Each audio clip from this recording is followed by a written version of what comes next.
আমাদের সমাজকে কেউ কেউ পুরুষতান্ত্রিক বলে না, আমি পুরুষতান্ত্রিক বলি না, এটা নারী বিদ্বেষী সমাজ, মিসোজিনিক সোসাইটি। আমরা অকপটে এই কথাটা বলে ফেলতে চাই।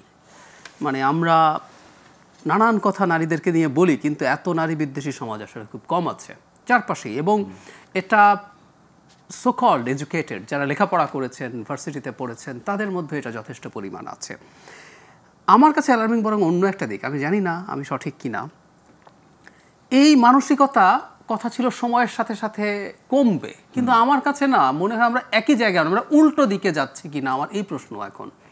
সমাজে সম্ভবত কিছু মানুষ আছে যারা এগুলোকে প্রচুর মানুষের সামনে নিয়ে এসে হাজির করছেন এবং নারীকে ইভিল হিসাবে পোর্ট্রে করার চেষ্টা। মানে সাম্প্রতিককালে এটা বেড়েছে না? বেড়েছে এবং এখন যেহেতু মানুষের হাতে খুব ইজিলি অ্যাক্সেস আছে ওই মানুষগুলোর বক্তব্য মোবাইলের মাধ্যমে, এটা আরও ছড়িয়ে পড়ছে। সুতরাং খুব স্বাভাবিকভাবেই যেটা হয়, আমাদের এই রাজনৈতিক দলগুলো তাদের দিক থেকে এভাবে ভাবে না। আরেকটা ঝুঁকির জায়গা আছে, আমি রাজনীতির ক্ষেত্রে যদি বলি, রাজনীতিতে ইটসেলফ, মানে আপনি খেয়াল করবেন আমাদের এক্সিস্টিং রাজনীতিতে কোনো পরিবারের ছেলেকেও যেতে মানুষ পছন্দ করে না, যে ছেলে যাবে সেখানে। অনেক ক্ষেত্রেই মানে রাজনীতির জিনিসটাই এরকম। আর এইরকম একটা ঝুঁকিপূর্ণ, এইরকম একটা টাফ জায়গায় একই পরিবারের হয়তো ছেলেটাও গেল, মেয়েটা যাবে কি না, এই আলাপ কিন্তু পরিবারের ভেতরেই হয়। এবং ওই যে কথাটা হলো যে নারীর জন্য এই যে আপনি যৌন হয়রানির কথা বলছেন, মানে আমাদের সোসাইটি এখনও শিক্ষিত সমাজে অতটা কনসাস না যে সেক্সুয়াল হ্যারাসমেন্ট শুধুমাত্র রেপ না, একটা ভার্বাল সেক্সুয়াল অ্যাবিউজ হতে পারে, আপনার দৃষ্টি সেক্সুয়াল অ্যাবিউজ হতে পারে। সো একটা মেয়ে প্রত্যেকটা ক্ষেত্রে এই জিনিসগুলো ফেস করে, এবং সে যখন আবার পলিটিক্সের মাঠে যায়, নারীদেরকে তো চাপ দেওয়ার এবং গালি দেওয়ার কতগুলো বিশেষ জায়গা আছে, আপনি সেগুলো দিয়ে তাকে টার্গেট করছেন। সো এই জায়গাটা খুবই টাফ। ফলে এক হলো রাজনৈতিক দলগুলোর মধ্যেও এখনও ওই পুরুষতান্ত্রিক বা নারী বিদ্বেষী মানসিকতা, কারণ ওরা এই সমাজেই তো থাকেন। আর দ্বিতীয় হচ্ছে অনেক ক্ষেত্রেই তারা যথেষ্ট যোগ্য মানুষও খুঁজে পাওয়া কঠিন হয়, আমি ব্যক্তিগতভাবে এটা মনে করি। তো আমি মনে করি এটা যে সুরে উঠে আসার সময় আমাদের কনস্টিটিউশনে কিন্তু পজিটিভ ডিসক্রিমিনেশনের কথা বলছে।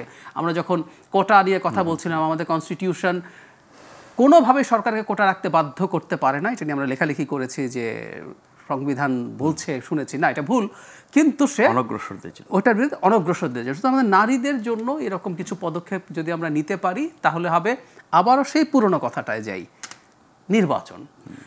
ধরুন একটা রাজনৈতিক দল এটা করছে না, আরেকটা রাজনৈতিক দল জিতলো না এবার, কিন্তু সে তার ক্যাম্পেইনের পার্ট করলো, সে ভবিষ্যতে বলল আমি কিন্তু মেয়েদেরকে এত পার্সেন্টেজ চাই।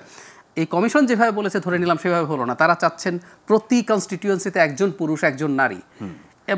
পুরুষও না, কথাটা ঠিক না, 300 কিন্তু ফ্রি, তার মানে টেকনিক্যালি 300 মানে অর্ধেকের বেশি নারী হয়ে যেতে পারেন, মানে 300 নারী হতেই হবে, বাকি 300-র মধ্যেও নারী নমিনেশন পেতে পারেন।